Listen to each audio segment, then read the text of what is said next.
আসসালামু আলাইকুম রহমতুল্লাহি ওয়া বারাকাতুহু। দেখতে পারতেছেন প্রকৃতি কত সুন্দর, সবুজ শ্যামল ঘেরা আমাদের এই বাংলাদেশ। আসলে প্রকৃতি অনেক সুন্দর, কিন্তু মানুষের মন দিল এগুলি বর্তমানে সুন্দর পাওয়া বড়ই কঠিন।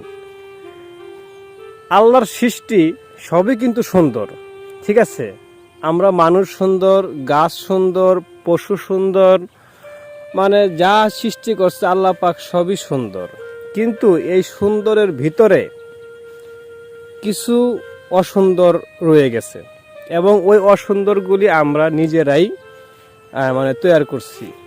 আপনি গাছগাছালির ভিতরে অসুন্দর খুঁজে পাবেন না, তাদের ভিতরে কোনো অসুন্দরতা নাই, ঠিক আছে। এবং তারা ওরকমভাবে নিজেরাই কিছু করতে পারে না, যেটা করে অন্যের কোনো ক্ষতি হয়। কিন্তু মানুষ এখন বর্তমান যুগে কিছু মানুষের ধারাতে মানুষ ক্ষতিগ্রস্ত হচ্ছে।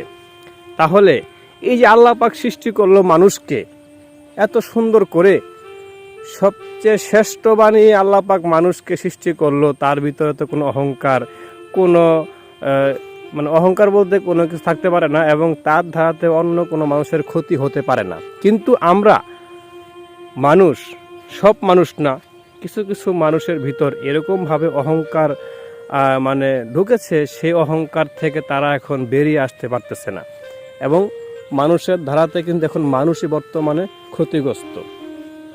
আসলে আমরা এই একটা জিনিস চিন্তা করি না যে আমরা আসছি আবার পৃথিবী থেকে চলে যাব, ঠিক আছে। কিন্তু আমরা যেন মানুষের ধারাতে যেন মানুষের কোনো ক্ষতি না হয়, যে উপকার ছাড়া।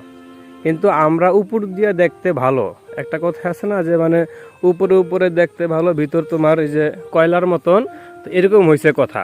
আমরা মানুষ ঠিক আছে, কিন্তু এখন বর্তমান আমরা মানুষ নামের জানোয়ার হয়ে গেছি, এমন একটা অবস্থা হয়ে দাঁড়াইছে। আপনি মানুষের ধারাতে কোনো উপকার পাবেন না বর্তমানে, ঠিক আছে। উপকার করলেও সেটা স্বার্থ দিয়া, কিন্তু স্বার্থবিহীন উপকার বর্তমান সমাজে খুবই কম আছে। এই জন্য আমরা এমনভাবে চলাফেরা করব সেটা মানুষের যে কোনো ক্ষতি না হয় উপকার ছাড়া, এবং স্বার্থবিহীন উপকার করার চেষ্টা করব, যে কোনো স্বার্থ ছাড়া। এবং বিশেষ করে এটাও মাথায় রাখবো যে কারো ধারা যে কেউর কোনো ক্ষতি না হয়। এবং মানুষের আল্লাহ পাক সৃষ্টি করছে সুন্দর করে, এবং ভিতরটাও যেন ওইরকম পরিপূর্ণ সুন্দর থাকে, ঠিক আছে।